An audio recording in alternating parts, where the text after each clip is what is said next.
Hi friends, welcome to జ్యోతిస్ kitchen. సున్నుండలు ఎలా చేయాలో చూద్దాం. కావాల్సిన ఇంగ్రీడియంట్స్: నెయ్యి, మినప్పప్పు, యాలకుల పొడి, సన్నగా తరిగిన బెల్లం. మినప్పప్పుని ద్వారగా వేయించి మిక్సీ పట్టుకోవాలి.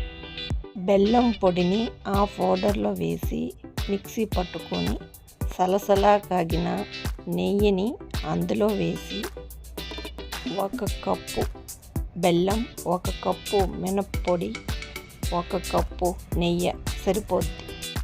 బాల్స్లా చుట్టుకుంటే సరిపోద్ది. మినప్పిండిని కొంచెం స్టోర్ చేసుకొని మనకి కావాల్సిన టైంలో మనం ఈ విధంగా రెడీ చేసుకోవచ్చు. పొట్టు మినప్పప్పుతో కూడా చేసుకుంటే హెల్తీగా ఉంటుంది. బాల్స్లా చేసుకొని హెల్తీగా ఎప్పుడు కావాలంటే అప్పుడు తినచ్చు. బెల్లం ప్లేస్లో చక్కెర నుంచి సేమ్ ప్రాసెస్లో రెడీ చేసుకుంటే చక్కెర సున్నుండ రెడీ.